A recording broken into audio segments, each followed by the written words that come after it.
The storm did not destroy Clara Wren's walnut grove. It dropped it at her feet. 27 trees, all down in one night. Not scattered, not broken apart, laid in the same direction. As if something larger than the land itself had pressed them flat. By morning, Clara Wren stood on that slope, 22 years old, and alone. Elias had left in June, not suddenly, not violently, just forward. Toward town, toward work, toward something that did not include her. He had said he would send money. He had said he would come back. He did neither.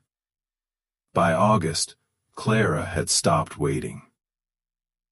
There are things you learn quickly, when the person you built your days around removes himself from them. The farm remained, 80 acres of uneven ground, too steep for most crops, too stubborn for easy use. And on its best slope, the walnut grove, the one thing planted for a future no one present had seen. 40 years of growth, straight trunks, deep roots, worth more standing than anything else on the land. Now, they were lying. The roots had torn the hillside open. Dark soil exposed in wide, raw circles. The trunks tangled together, but somehow still ordered. Parallel, too clean, too deliberate. Wrong. Clara walked between them slowly, boots sinking into loose earth, hands brushing bark that had never been touched this way before. This wasn't timber, not the kind men paid for. Not anymore. She already knew what they would say, and they did. 3 mills, 3 walks, 3 answers. Not worth hauling, not worth cutting, not worth the trouble. The last man, Harlan Pike, looked at her like a problem already solved. I'll give you $10 for the whole grove. 27 trees, 40 years of growth, price like wood no one wanted. Clara didn't argue, didn't explain. She just said no. He smiled when he heard it. The kind of smile that comes from certainty. That offer won't get better, he said. She turned and walked home. No answer, no hesitation. Because something had already shifted. That evening, she sat on the porch, looking at the slope, at the rows of fallen trees, and she stopped seeing what the mill saw. Stopped seeing timber, stopped seeing loss. She saw pieces, parts, layers. The husks, darkening already, thousands scattered across the ground. The shells beneath, hard, dense, holding something richer inside. The meat, heavy with oil, food, fuel, trade. And the wood, not ruined, just early. Too early for men who wanted it fast. Clara leaned forward slightly, elbows on her knees, eyes fixed on the hillside.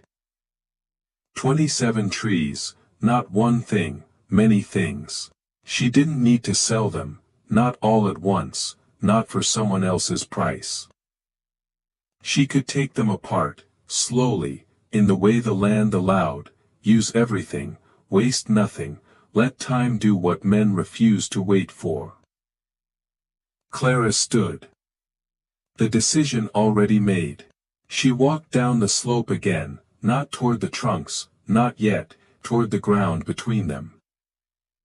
She bent, picked up the first walnut husk, dark, heavy, staining her fingers almost immediately.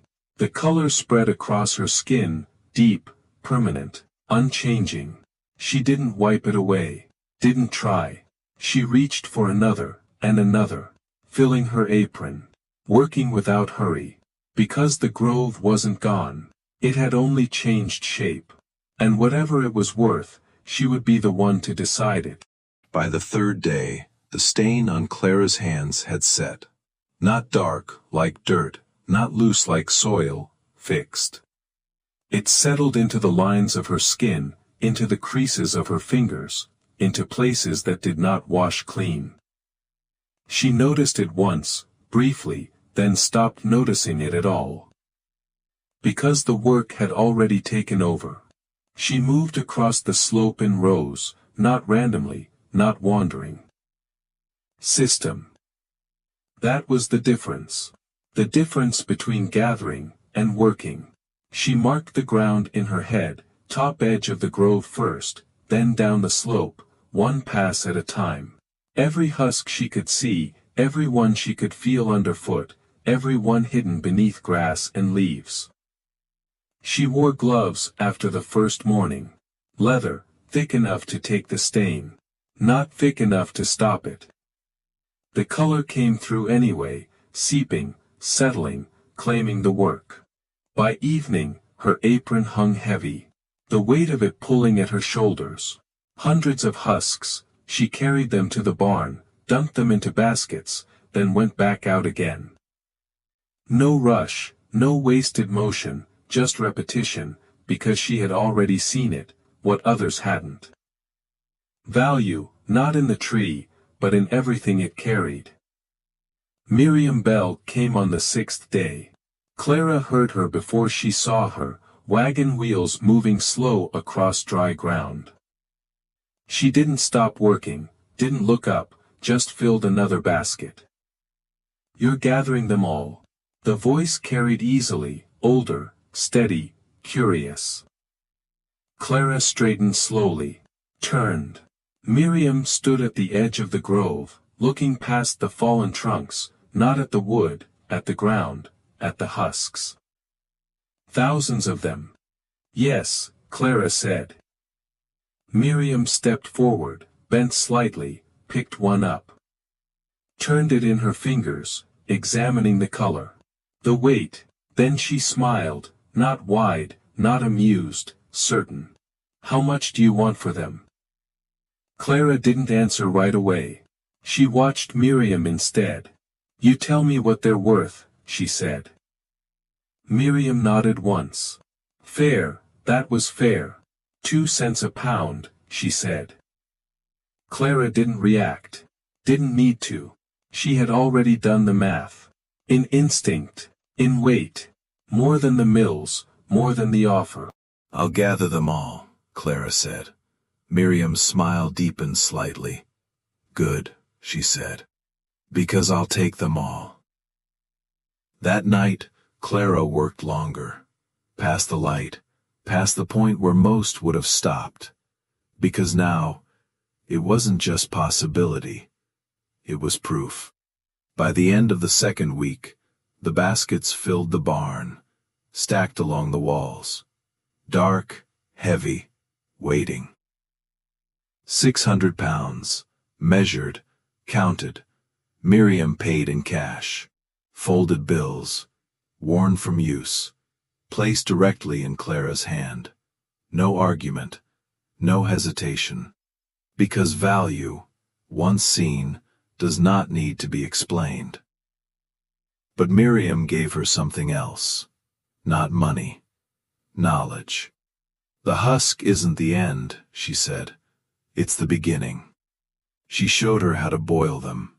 Slow fire, steady heat, water turning dark, thick, like something pulled from the earth itself.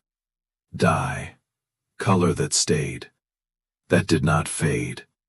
Clara watched carefully, not writing anything down, just remembering. Because remembering was enough. By October, a 2nd fire burned behind the barn, not for warmth, for work. A kettle hung above it, dark liquid turning slowly beneath the heat.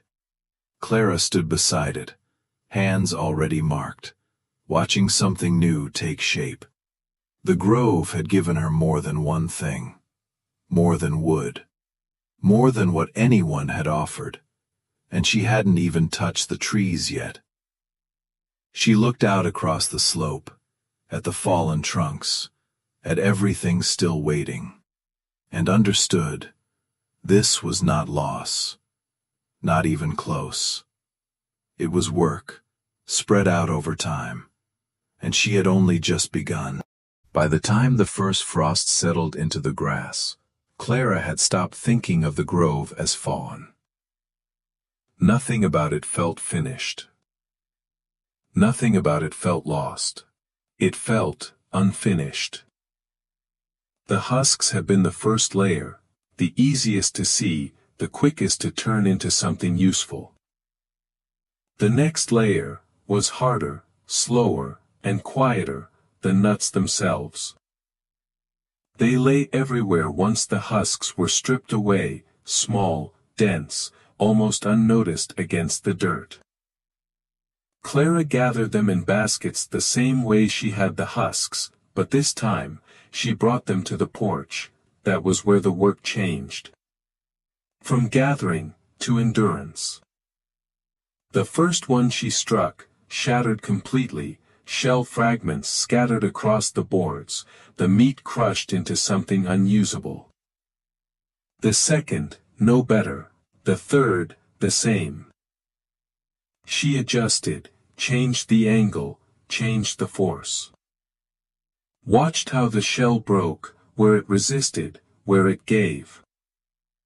It took her nearly 100 attempts, before she understood the seam, a faint line, running along the shell, not visible at first glance, but always there. She struck it once, clean, controlled, and the shell split, not shattered, opened. Two halves, the meat inside, whole. After that, the rhythm came, tap, turn, tap, separate, collect, repeat. Evening after evening, she sat on the porch, flat stone in her lap, hammer in hand, working through the pile, the sound carried into the dusk. Sharp, steady, a kind of counting. Time measured in strikes, not hours, the shells gathered at her feet, the meat gathered in bowls beside her. Layer by layer, the tree continued to give. Miriam returned once a week, not to buy this time, but to sit. She took a hammer, worked beside Clara without instruction. They didn't speak much, didn't need to, the work filled the space between them. "You're keeping the shells?" Miriam asked once. Clara nodded. "All of it," she said. Miriam smiled slightly. "Good. Nothing from Walnut goes to waste." Clara didn't ask why. She trusted that answer enough to follow it. By late November, the air had changed, not just colder, heavier, the kind of cold that settled into the ground, and stayed. The work inside. Not to the cabin, to the barn. Closer to everything she was building. Closer to what would matter when winter closed. She stored the cracked meat in sacks. Kept them dry, kept them sealed. Then she built the press. Simple. Oak boards, threaded rod, pressure. Not elegant, but enough. The first time she turned it, nothing happened. The bundle held. She tightened it further. Slowly. Listening to the wood creak under strain. Then, a drop. Clear. Another. Then a steady line. Oil. Clara leaned closer, watching it collect in the jar. Light catching in it. Clean. No smoke. No smell. Something the land had held, and now released. She tested it that night. A simple wick. A small flame. It burned steady.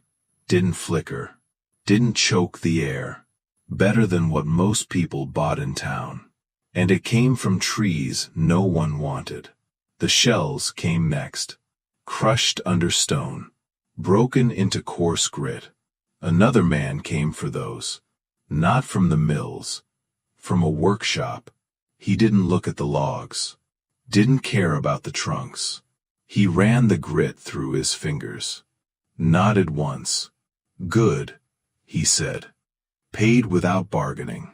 By December, the grove had become something else entirely. Not trees, not timber, a system. 4 things from one: dye, oil, grit, and still, the wood remained, untouched, waiting, the largest part of it all. Others had stopped asking about it, stopped making offers. They had already decided what it was worth. Clara had decided something else. She walked the slope that evening, hands in her coat, looking at the stacked trunks. She had raised them carefully, off the ground, spaced them, turned them, sealed the ends, not to sell, not yet, to wait, because wood did not improve quickly, and value, real value, did not belong to the impatient. She stood there a moment longer, watching the last light fade across the hillside.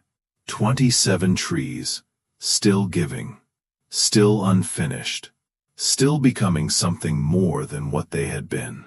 And winter was just beginning. Winter did not come all at once. It settled. First into the ground, then into the wood, then into the bones. By January, the slope was silent. Snow pressed between the fallen trunks, filling the spaces where Clara had once walked. The grove no longer looked broken. It looked buried. But beneath that, everything remained, waiting.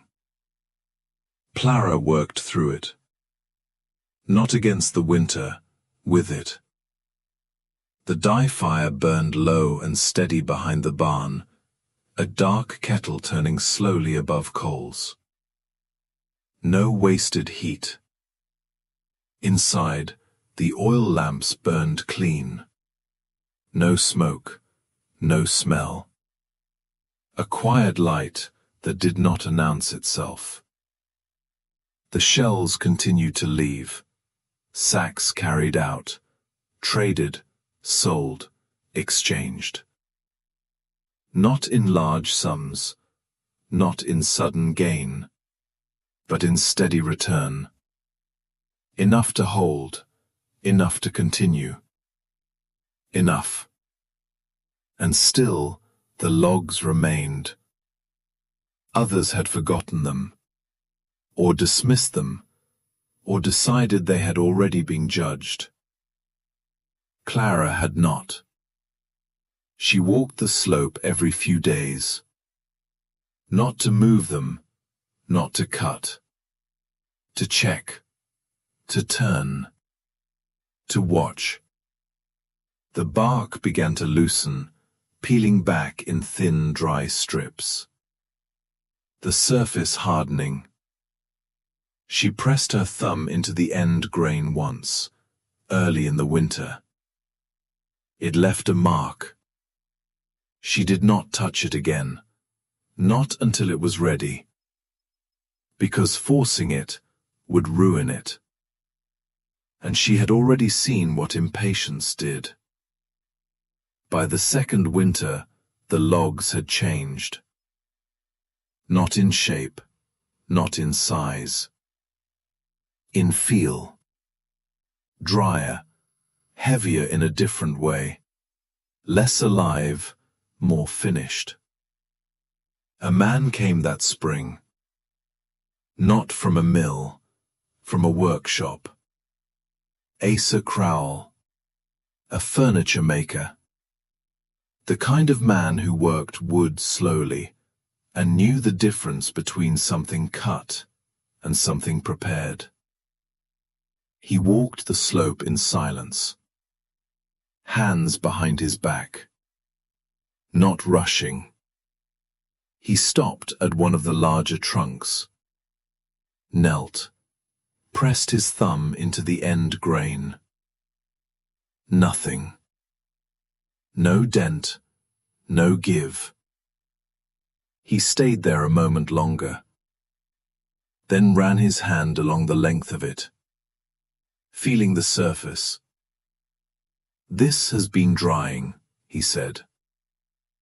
Clara nodded. "2 winters," she said. He looked at her then, not surprised, impressed. Ruined it before it had time to become anything. Clara didn't answer. She didn't need to. She had seen that already. He stood slowly, looked across the slope again, at all of them. "How many?" he asked. 17 left, she said. He considered that, measured it, then spoke. "I'll take 10. His voice calm, certain. "And I'll pay for what they are now, not what they were when they fell." Clara watched him. The same slope, the same trees, seen differently. $60, he said. More than the grove had been offered, when it was worth more, and understood less. Clara nodded once. 10, she said. No negotiation, no hesitation, because this time, the value was clear. He returned with men and tools. Careful work, measured cuts, not rushed, not careless, because wood like that did not forgive mistakes. They loaded the logs slowly, each one handled as if it mattered, because now it did. Clara stood at the edge of the slope, watching them leave. Not empty, changed, less burden, more proof. The grove had not ended that night. It had begun something else, something slower, something better. And there was still more left, still more waiting, still more to become. By the 5th year, people stopped calling it the Fallen Grove. They called it Clara's Grove. Not because the trees were standing again, but because what they had become belonged to her. The slope looked different now, not empty, not restored. Transformed. Fewer logs remained, spread wider across the hillside. Darker, denser. The kind of wood that no longer needed explaining.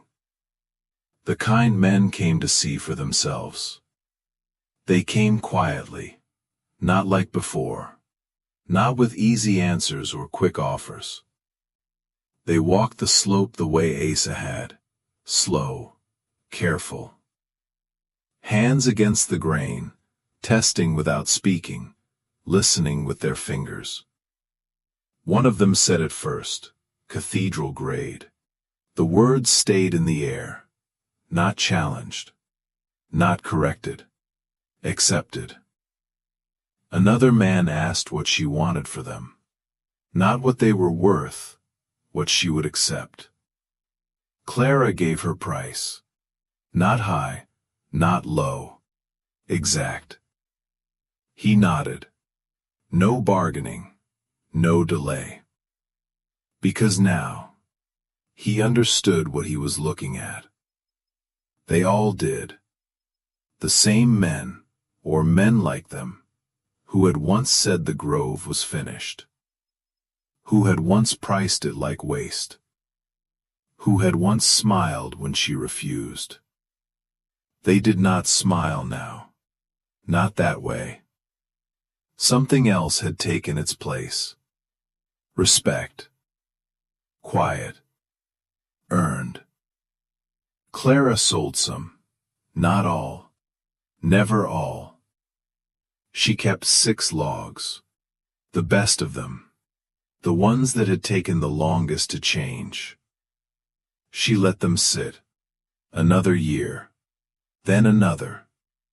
Until the wood felt different under her hand. Not just dry. Complete. When she finally had them milled, the boards came out dark. Deeper than brown. Almost black in places. Streaked with lines that moved like water. patterns that no one could have planned. The furniture built from them filled the house slowly. A table first, then a bed frame, then a chair that creaked softly when she leaned back. Not from weakness, from weight. The kind of weight that stays, that settles into a place and does not leave. Miriam sat in that chair once, ran her hand along the arm, felt the surface. Same color, she said. Clara looked at her. Miriam smiled. The dye, she said. And the wood. Same tree. Clara nodded, because that was the part that mattered. Nothing had been separate. Not really. The husk, the shell, the meat, the wood. All of it. One thing. Just used at different times. The storm had not taken that away. It had only changed the order. Years later, people still talked about that night. The wind. The damage. But they talked more about what came after. About what she did with it. About what it became. They did not talk about the man who left. Not anymore. He had removed himself too completely. The story had no place for him. Not in the ending. Clara stood on the porch one evening, watching the slope in the last light. The same hill. Different now. Not because it had changed, but because she had. 27 trees. Never wasted.